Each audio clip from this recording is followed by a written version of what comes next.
I saved my dad's company, making it a $150 million empire. While my Playboy brother was still favored, he humiliated me and took the CEO role, firing me. It was the morning after my father's 65th birthday.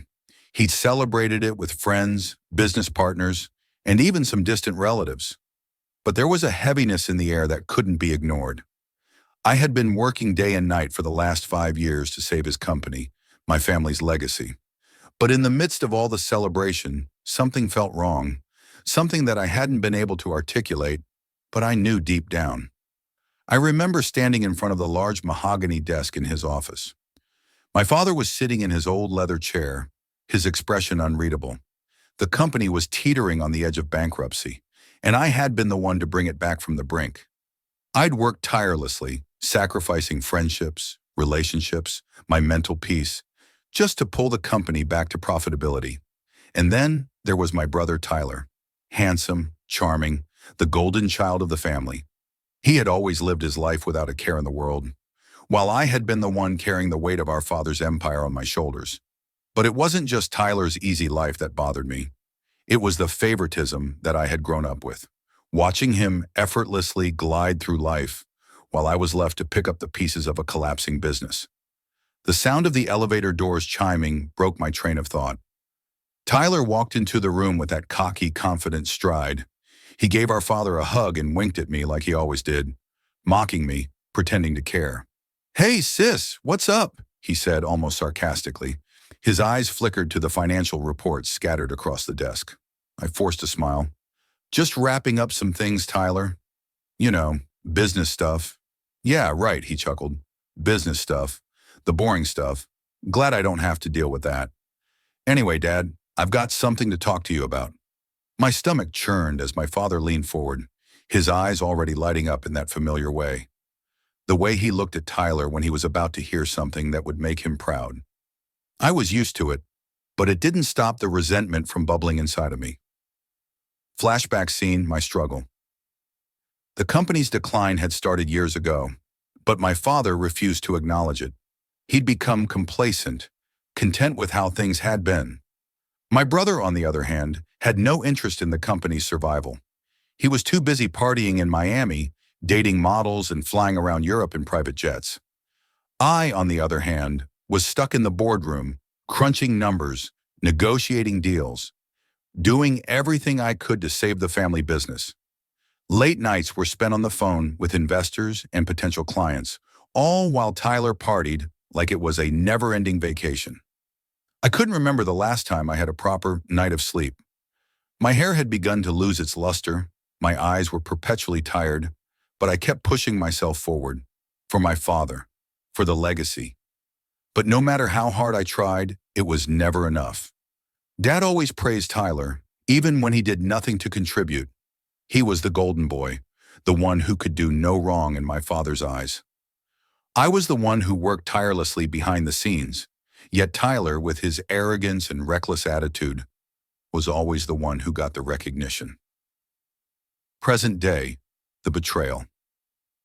Back in the present, Tyler was standing there, smiling like he had won some kind of victory. "Dad, I've been thinking," Tyler began, and I felt a knot form in my stomach. "Yeah," my father said, eagerly leaning in. He had that look on his face, the look I had seen so many times before, a look that said, whatever Tyler says is the right choice. "I think it's time I took over the company. You know, run things the right way. I've learned a lot over the year," Tyler said, his voice dripping with self-assurance. I froze. My heart sank. My blood ran cold. "What are you talking about?" I demanded, unable to contain my frustration. "You haven't done a single thing for this company. All you've done is live off our father's wealth and party your life away. And now you think you can just waltz in and take over?" Tyler turned to me, his eyes cold. "You're just jealous, aren't you? You've always been the boring one, always stuck in your little corner, pretending to be important. But I'm the one with the vision. I'm the one with the charisma. You've had your chance, sis. It's time for a change." My father's gaze flickered between us. I saw the hesitation in his eyes. But then, just like that, he made his decision. He looked at me with a mix of pity and indifference. "Emma, I think Tyler's right," he said, his voice low. It's time to let him take the reins. The world around me seemed to shatter in that moment. Everything I had worked for, every sacrifice, every sleepless night, every tear I had shed to save this company, it didn't matter. Tyler had won. He had always won. The betrayal deepens. It didn't take long for things to spiral out of control. Tyler took the CEO role, and with it, the power to make decisions. He quickly began to push me out of the picture. Within weeks, I was out of a job. I received the call from HR informing me that my position was being eliminated. I couldn't believe it. I had saved the company, brought it from the brink of collapse, and now I was being fired by my own brother. The betrayal stung deeper than anything I had ever felt.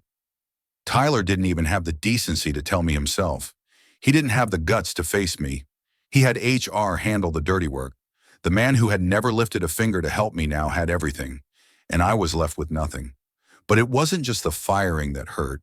It was the humiliation. Tyler, in his usual fashion, mocked me publicly. He spread rumors that I was incompetent, that I had only been holding on to my position because of my father's influence. He called me a failure, a fraud, and worse, to anyone who would listen. The entire company, the one I had worked so hard to save, now felt like a stranger's world. It was no longer mine. Tyler had taken it, and with it, my dignity. The moment of reflection. But something inside me snapped. I couldn't let it end like this. I had sacrificed too much. I had worked too hard for too long to be taken down by someone who had never cared. I began to rebuild. Slowly but surely, I made my own way. I started my own company using the knowledge I had gained over the years. I refused to let Tyler's actions define me. Years passed and the weight of the betrayal still lingered. But I had grown stronger. I had found my own voice, my own worth. And then the phone call came. Tyler's empire was crumbling. His reckless decisions had caught up with him. The company was in freefall. Tyler, with his charm and charisma, had failed to see the bigger picture. The empire he had inherited was now on the brink of collapse. I didn't rejoice in his failure, but I couldn't help but feel a small sense of vindication. Tyler's empire was crumbling, and I was standing tall. My own company was thriving, a $150 million empire in its own right. I had saved my father's company, but I had also saved myself. And while Tyler was left to deal with the consequences of his arrogance, I stood as proof that hard work, resilience, and determination would always triumph over selfishness and entitlement. The sun set over the city skyline, casting a golden hue on the horizon.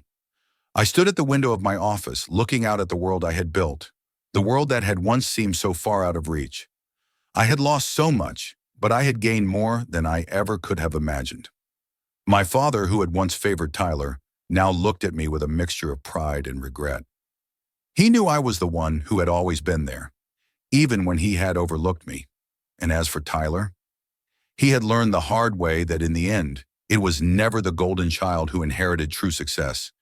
It was the one who had fought for it. This was my story, the story of betrayal, survival, and triumph. A journey that took me from being overshadowed to building a legacy of my own. And it all started with one thing: refusing to let go.